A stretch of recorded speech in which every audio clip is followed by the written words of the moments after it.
Assalamualaikum warahmatullahi wabarakatuh. Perkenalkan, nama saya Mareta Ayu Endah Lestari dengan NPM 6021210029.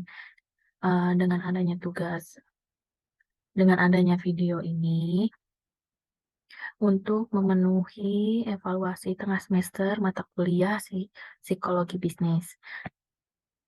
Berikut ada profil dari dosen pengampu mata kuliah psikologi bisnis. Nah, jadi dalam video ini akan dibahas ada Business Psychology Framework, Grit and Psychological Capital, Organizational Commitment, Work Engagement, and OCB. Terus ada Knowledge Sharing and Innovation, ada EQ, terus ada Interpersonal Skill and Communication, terus yang terakhir ada membahas Job Satisfaction, Productivity, and Performance. Nah, sebelumnya, eh kenapa sih harus psikologi bisnis? Jadi kadang tuh kita suka kayak nggak sadar sih kalau sebenarnya bisnis sama psikologi itu ada hubungannya. Jadi psikologi bisnis itu penting banget dalam dunia perusahaan atau usaha gitu. Nah, itu tuh bikin perusahaan dan pengusaha tujuannya tuh jadi sukses gitu loh. Nah, caranya tuh gimana sih? Jadi ya caranya tuh psikologi bisnis ini bikin perusahaan direncanain supaya orang-orang di dalamnya itu bisa bekerja dengan baik. Jadi karyawan-karyawan yang di dalam perusahaannya itu bisa bekerja dengan kemampuannya yang terbaik, terus dengan perasaan yang senang, puas, terus semangat, dan akhirnya bakal jadi produktif. Jadi intinya psikologi bisnis ini tuh penting buat bikin semua orang di dalam perusahaannya itu bahagia dan kerja dengan baik.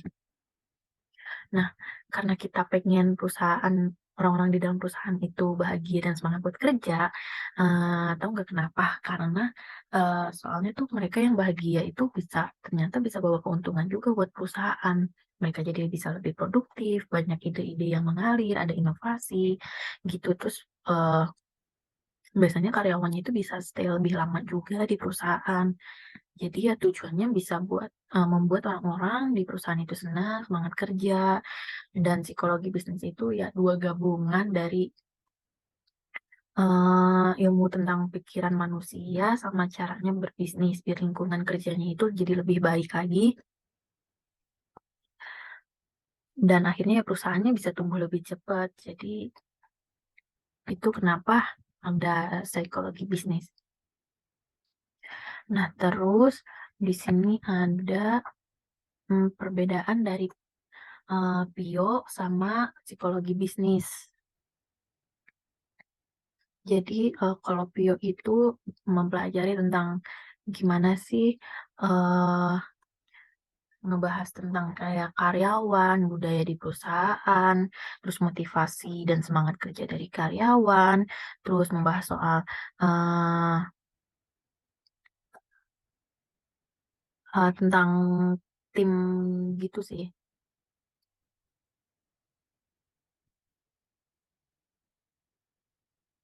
Terus, kalau di psikologi bisnis itu, dia bahasanya lebih luas. Jadi di psikologi bisnis itu lebih mencakup kayak strategi bisnis, hubungan pemangku kepentingan, kinerja pasar, dan operasi bisnis. Nah, terus lanjut lagi di slide ke ini.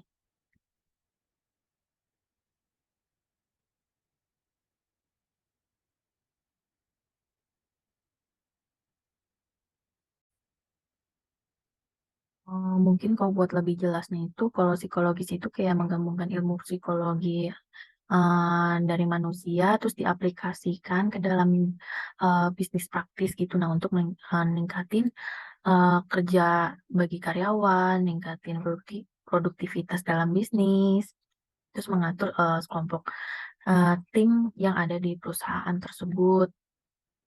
Nah, kalau menurut Business Psychology Association. Psikologi bisnis itu sebuah studi dan praktik untuk meningkatkan kehidupan kerja. Nah, yang mana itu menggabungkan dari pemahaman ilmu perilaku manusia dengan pengalaman di dunia kerja untuk mencapai kinerja yang efektif dan berkelanjutan baik bagi individu maupun organisasi. Nah, di dalam studi Suharto tahun 2020 ini, psikologi bisnis merupakan ilmu yang mempelajari perilaku manusia dalam dunia bisnis dan mempelajari bisnis itu dari sudut pandang manusia dalam upayanya mencapai kinerja unggul melalui kesejahteraan mental yang berkelanjutan. Jadi intinya ya gimana kita membuat bisnis itu jadi sustainable. Terus lanjut lagi ke gambar ini, eh intinya itu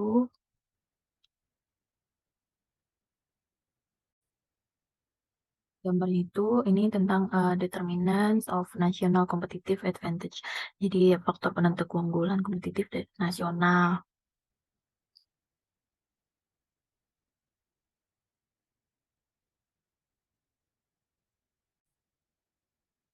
Ini tuh ada eh, lima lima faktor yang mungkin mempengaruhi daya saing dari suatu negara itu. Nah, yang pertama itu ada change. Nah, ini tuh intinya kayak ngebahas tentang keberuntungan. Jadi kadang-kadang ada hal yang nggak bisa diperkirain. Terus ada eh, yang strategi struktur and rivalry ini tuh berkaitan dengan cara perusahaan bekerja dan bersaing dalam industri. Mereka juga terdapat dua aspek juga sih sebenarnya, eh, yaitu bagaimana orang memilih pekerjaan untuk karir mereka dan tentang pasar modal. Terus yang ketiga ada faktor condition tentang sumber daya seperti tenaga kerja, uang, dan infrastruktur. Nah, jadi kalau ada sumber dayanya yang langka, sebenarnya bisa mendorong dengan adanya inovasi juga. Tuh. Terus yang keempat ada demand condition. Nah, intinya itu ini terkait dengan pasar di dalam negaranya itu. Jika pasar lokal suka sama barang yang berkualitas, itu bisa juga ngebantu perusahaan. Terus yang kelima itu ada related and supporting industry. Jadi ini berkaitan dengan bagaimana industri-industri yang terkait itu dan pendukungnya saling berhubungan. Jadi hubungan dan dukungan ini tuh bersifat positif dan akhirnya bisa ngebantu perusahaan jadi lebih kompetitif lagi. Dan yang terakhir itu uh, government and change.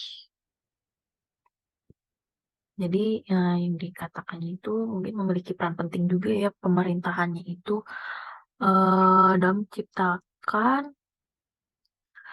eh, memiliki peran penting sebagai mendorong industri di dalam dari sebuah negara. Jadi pemerintahnya mempunyai kewenangan dengan memberikan fasilitasi, katalis dan tantangan bagi industri. Nah, pemerintah itu menganjurkan dan mendorong industri agar mencapai level daya saing tertentu.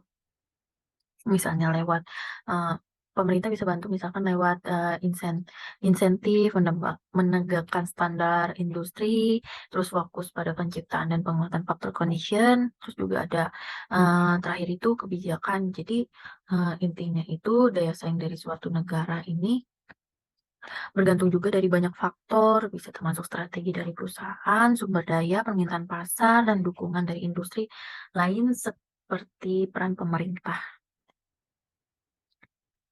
Terus di sini ada eh, change management modelnya Kurt Lewin. Di sini ada 3 stage model. Yang pertama itu unfreezing. Nah, ini intinya memberikan alasan untuk adanya perubahan, terus menciptakan eh, sedikit rasa kecemasan karena, perusahaan itu nggak berubah, nggak maju gitu. Terus, yang ketiga itu menciptakan rasa aman psikologis mengenai perubahan. Terus yang, selanjutnya itu ada moving, yang intinya itu memberikan informasi, yang mencurigai, perubahan yang diusulkan. Memberikan informasi yang mencurigai perubahan yang diusulkan, terus membawa perubahan perilaku yang sebenarnya. Mhm. Jadi, intinya itu yang moving ini, bisa dikatakan tahap transisi atau tahap implementasi dari sebuah perubahan yang sebenarnya. Nah, ini melibatkan bagaimana menerima, cara-cara baru dalam melakukan sesuatu. Nah, di tahap ini tuh perlu ada perencanaan yang matang, terus, komunikasi yang efektif dan, mendorong adanya keterlibatan dari individu untuk adanya perubahan, kayak gitu. Nah, di tahap transisi ini tuh nggak mudah juga karena pasti ada ketidakpastian atau ketakutan dari masyarakat karena adanya perubahan gitu. Nah, yang selanjutnya itu yang terakhir, dari freezing. Nah, di tahap ini tuh masyarakat, mulai pindah dari tahap transisi atau perubahan ke keadaan yang jauh lebih stabil gitu, yang mungkin bisa kita anggap sebagai, tahap yang udah seimbang gitu. Nah, tahap di-freezing ini tuh udah tahap terakhir gitu, jadi orang udah mulai menerima cara-cara baru buat, berubah gitu loh.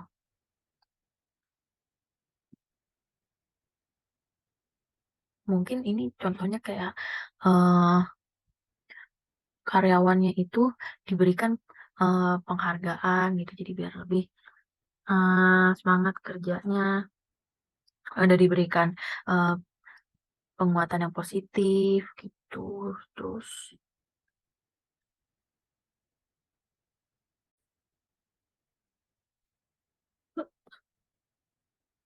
eee,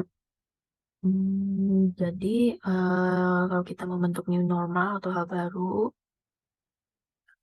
karena untuk bisa kita survive dan sustainable, maka bisnisnya itu harus mampu mengelola dan memenangkan persaingan dan perubahan, dan ini tuh juga terkait juga sama manusia serta lingkungannya. Nah, terus kalau yang ini, landasan filosofi manusia sebagai diri atau self bukan diri yang terisolasi. Nah, asumsi dasarnya itu tentang manusia. Nah, manusia itu kan tumbuh dan berkembang bersama manusia lain. Kalau di orang Sunda istilahnya itu sila asi, asah, asuh, wangi. Nah, egoisme kelompok dan eksklusivisme adalah penghambat kemajuan suatu bangsa karena mereka menjadi bagian dari masalah bukan solusi. Nah, maka dari itu di sini ada teori juga dari Kurt Lewin, dia itu merumuskan di mana B, P, dan E itu berturut-turut, adalah, behavior-nya atau perilaku atau tingkah laku. Terus, P-nya itu dari person dan E-nya itu environment atau lingkungan.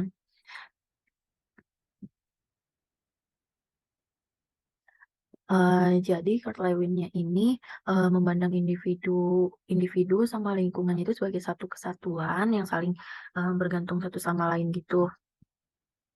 Dan biasanya perilaku dari seseorang itu, harus dikaitkan sama konteks lingkungan di mana, perilaku tertentunya itu ditampilkan. Nah, hasilnya itu, kalau dalam dunia bisnis hakikatnya itu, hakikat bisnis adalah mengelola manusia dan lingkungannya yang mungkin akan berpengaruh dalam menentukan psychological well-being atau happiness dari manusianya itu sendiri. Mungkin buat jelasnya itu ada yang di, lingkaran lapisan, ini. Jadi, dari self atau personal kita itu ternyata bagian juga dari, eee, pengaruh dari keluarga, kelompok, seperti budaya, etnis, atau agama, terus organisasi, negara, kesatuannya, sama semesta yang mungkin yang mencakup keseluruhannya itu. Terus lanjut lagi, ini ke berpikir kesisteman atau end to end bis proses.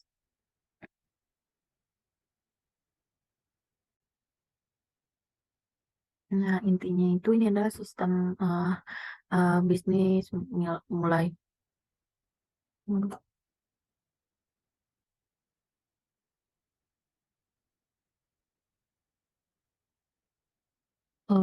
mulai dari memasukkan faktor individu, berproses sebagai faktor lingkungan seperti budaya organisasinya sampai menghasilkan output, learning outcome, outcome atau sasaran mutu yang pada akhirnya nanti menjadi bahan evaluasi, mengembangkan semuanya ini lebih maksimal lagi untuk mencapai outcome yang memiliki benefit atau benefit dan impact gitu. Jadi ini lebih ke menggambarkan proses yang mengambil sistem atau layanan dari awal hingga akhir dan memberikan solusi yang fungsional, yang lengkap.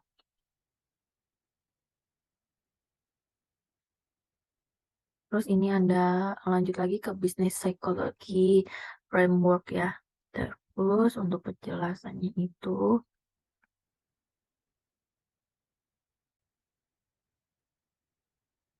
ini bisnis eh framework-nya itu mungkin seperti kayak rencana dasar untuk ngebangun bisnis gitu. Nah, mulai dari ngebuat rencana tentang apa yang ingin dicapai di dalam bisnis tersebut, nilai-nilai yang dipegang dan tujuan bisnisnya tuh apa. Nah, setelah kita tahu, eh, setelah itu tuh kita bangun yang namanya organization capital dan human capital. Nah, semua ini tuh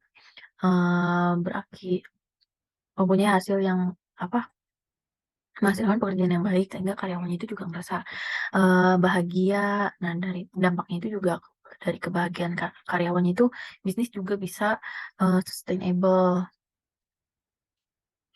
Nah, dari framework ini dimulai dari strategic direction capital, di mana para pemimpin organisasi atau perusahaan itu harus mengerti lingkungan strategisnya itu gimana, lingkungannya itu kan juga melibatin faktor internal dan eksternal. Pemimpinnya ini juga harus bisa membuat keputusan dan menjalankan bisnisnya itu sesuai dengan nilai, visi, misi, dan strategi dari perusahaan. Nah, untuk penjelasannya itu, kalau filosofi mungkin lebih ke keyakinan dasar yang mendukung aktivitas dari sebuah perusahaan atau organisasi. Terus, sebelum menetapkan visi sama misi itu harus ada filosofi yang jelas dulu yang bisa jadi landasannya.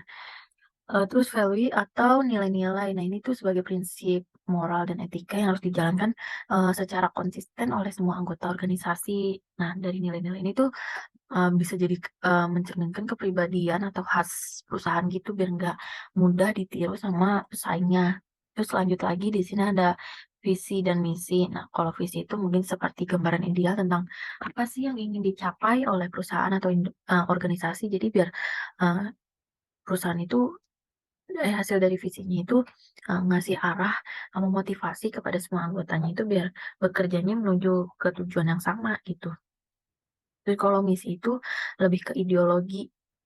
Jadi semua tindakan yang diambil di dalam organisasi itu harus sesuai dengan nilai-nilai dan peran yang diyakini oleh perusahaan itu. Terus di sini ada bisnis objektif dan target. Nah, ini kurang lebih sama sama visi. Karena menampilkan tujuan dan sasaran yang spesifik untuk target yang udah ditetapin. Terus target juga yang harus dipenuhi dari tahun ke tahun. Terus selanjutnya ada strategic intent.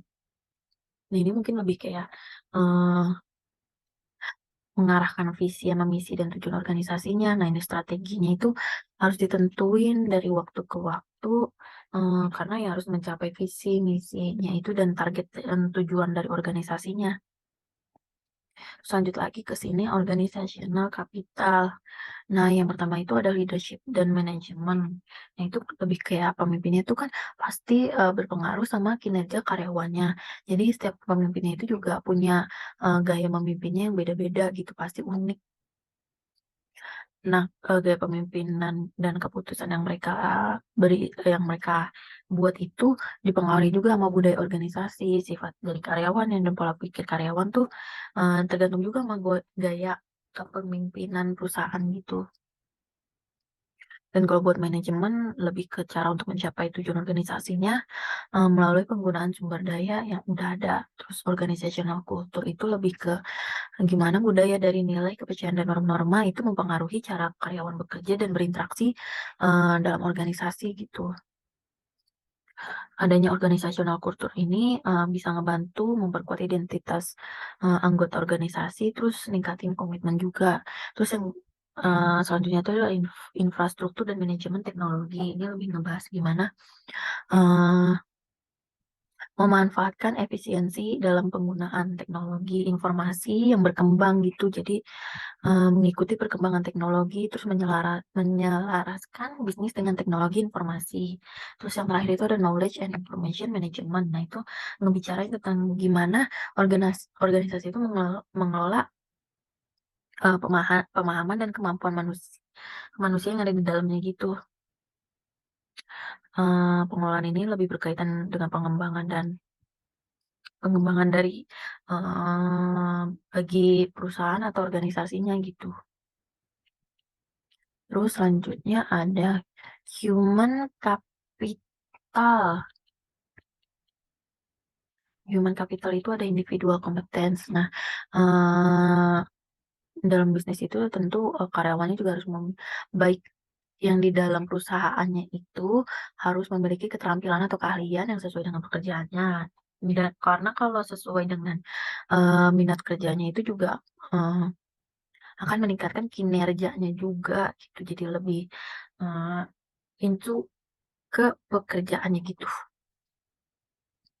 Jadi ya nanti, pasti bakal berdampak positif banget buat, keberlanjutan dari perusahaan. Terus yang kedua itu ada teamship competence. Nah, ini lebih, penting untuk memahami gimana dari sebuah tim itu bekerja bersama-sama untuk mencapai, tujuannya.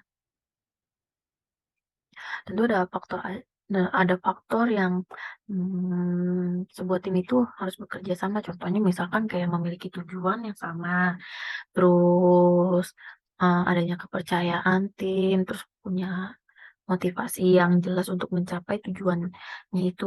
Terus yang ketiga itu ada organization competence. Nah, ini lebih kayak kinerja perusahaan dari waktu ke waktu sih yang kayak, berkaitan juga dengan kompetensi karyawannya untuk mencapai rencana tersebut. Jadi perusahaan juga harus fokus pada kompetensi untuk mengembangkan daya saing, eee yang berkelanjutan. Terus yang terakhir itu ada sosial and environmental competence. Nah, ini lebih kayak gimana sih perusahaan itu mampu bertanggung jawab atas konsep bisnis, dan, mengelola kegiatan bisnisnya itu secara konsisten, nggak cuman ngambil kepentingan keuntungannya saja, tapi juga gimana biar, eee, aktivitas dari perusahaannya tersebut gak merusak lingkungan. Nah, di bisnis framework tahun 2019 itu ada produktivitas. Nah, itu, eee lebih ke sumber daya perusahaan, pengetahuan dan cara mengatur, bersama dengan prinsip-prinsip seperti tujuan, misi, dan strategi. Dan kalau ini semua dikerjakan dengan baik, hasilnya juga baik, jadi harga barang atau jasa yang dibutuhkan oleh masyarakat itu lebih murah. Terus ada, psikologi well-being dan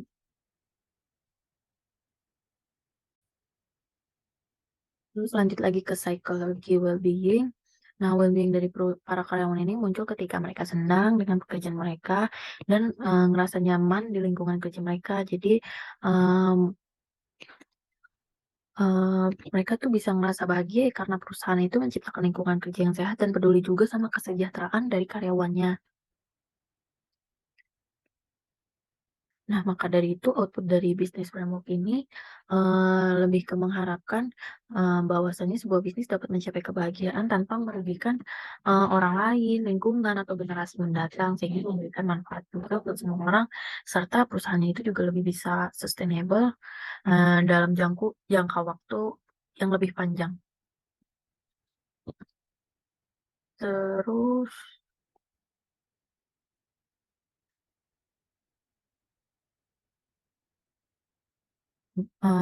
bisnis Psikologi framework itu suatu kerangka kerja yang terorganisir mencakup seluruh aspek yang dalam bisnis itu untuk menunjuk kinerja, potensi, dan kompetensi bisnis dalam organisasi. Nah, framework ini bisa dijadikan pedoman oleh organisasi untuk mencapai sustainable business excellence yang nantinya dapat berkontribusi pada lingkungan dan masyarakat. Nah, aspek-aspeknya itu ada visi dan misi suatu perusahaan, ada sustainable business excellence dan human well-being, dan terakhir itu bisnis objektif. Itu hasil yang ingin dicapai oleh perusahaan. Terus di sini ada theoretical baseline of business psychology. Nah, jadi dari psikologi bisnis itu berasal dari ilmu-ilmu ini. Ada psikologi industri dan organisasi, perilaku ekonomi, manajemen bisnis, terus manajemen sumber daya manusia. Nah, dari yang keempat ini kebentuklah psikologi bisnis.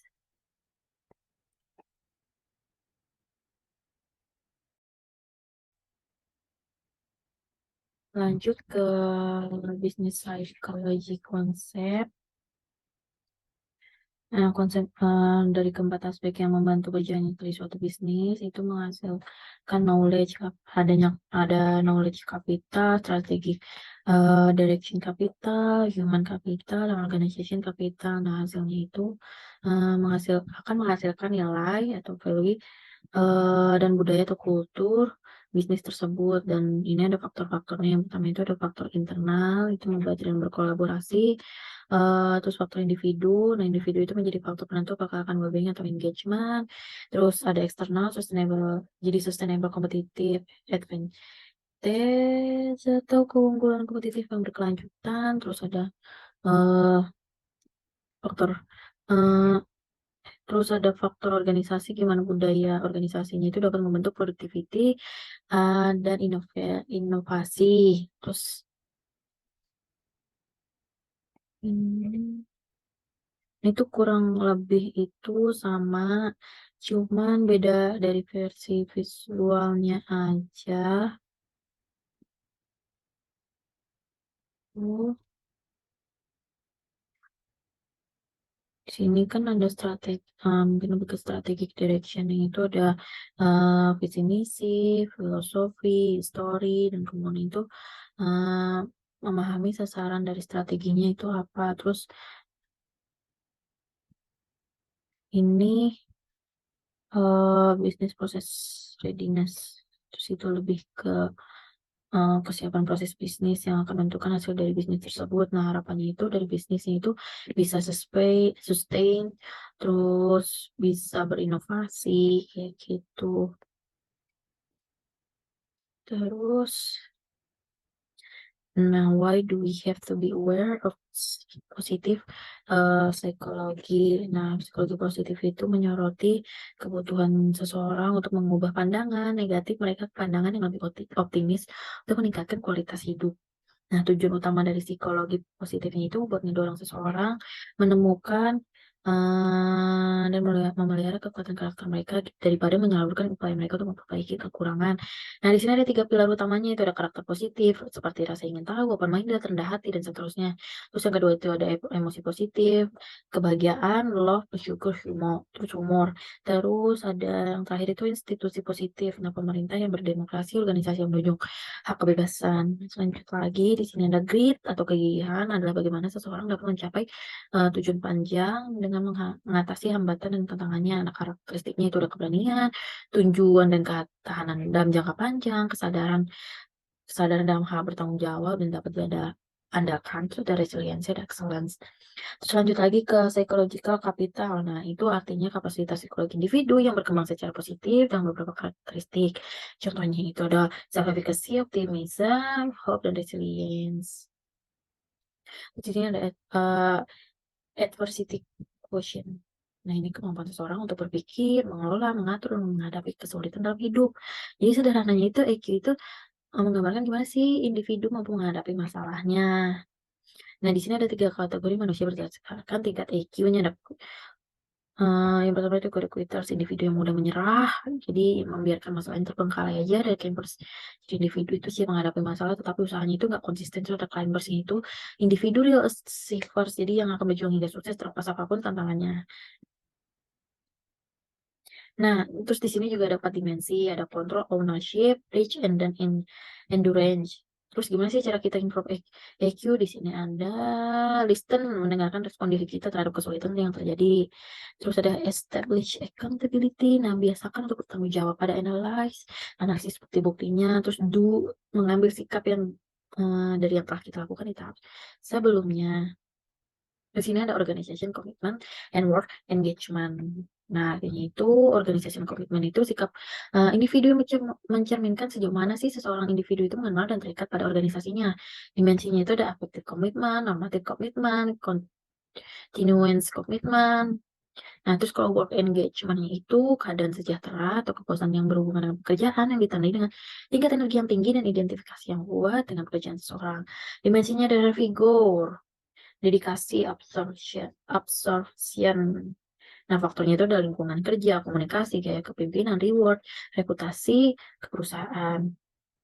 Lanjut lagi ke organizational citizenship behavior. OCB ini merupakan perilaku karyawan yang secara sukarela itu ngerjain pekerjaan yang lebihin dari standar tugas yang dikasih ke karyawannya itu demi membantu keberlangsungan perusahaan dan mencapai tujuannya. Terus dimensinya itu ada conscientiousness, sportsmanship, civic virtue, ada political altruism.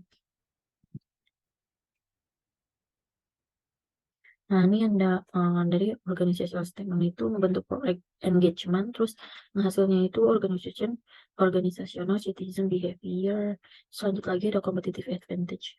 Nah, ini ada inovasi. Nah, inovasi itu meningkatkan peluang untuk bereaksi terhadap perubahan dan menemukan adanya peluang baru. Ini juga tuh bisa membantu menumbuhkan competitive advantage-nya karena memungkinkan dari sebuah perusahaan itu membentuk produk atau layanan yang lebih baik dari sebelumnya untuk pelanggan. Dan di sini ada knowledge sharing, yaitu proses mentransfer informasi dari satu orang ke orang lain.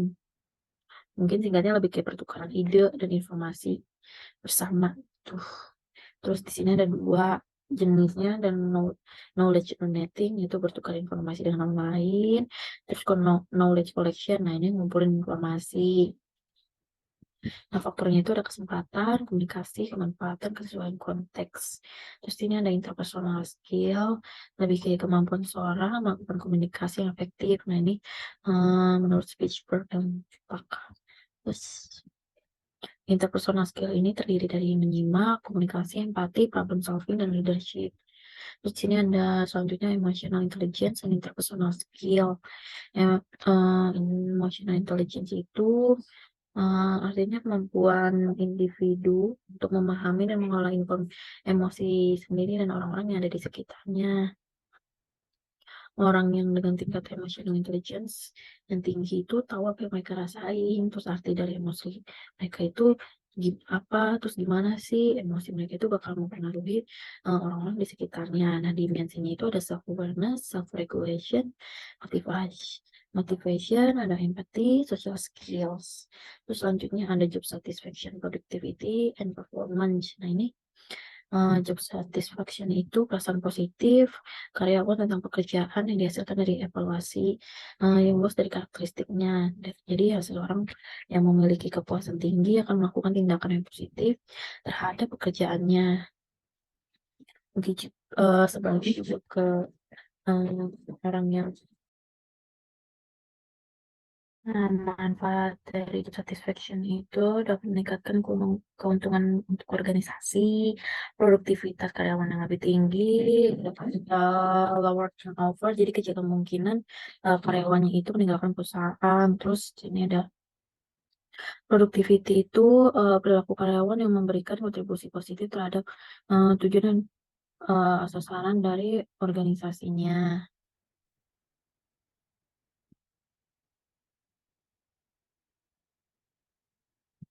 Untuk manfaat dari job satisfaction itu, yang keempat itu loyalitas atau kesetiaan terhadap organisasi, terus yang keenam ini kan ada productivity. Nah, dari performance-nya itu atau kinerja terdiri pada ada performance, people, terus proses. Dan untuk conclusion-nya adalah dalam di sebuah bisnis itu penerapan psikologi positif, knowledge sharing, emotional intelligence, job satisfaction, dan lain sebagainya, itu meningkatkan kinerja dan inovasi bagi bisnis itu sendiri, sehingga menghasilkan bisnis yang sustainable dan bisnis yang sukses dan mampu bersaing dengan saingannya yang lain. Sekian dari saya. Wassalamualaikum warahmatullahi wabarakatuh.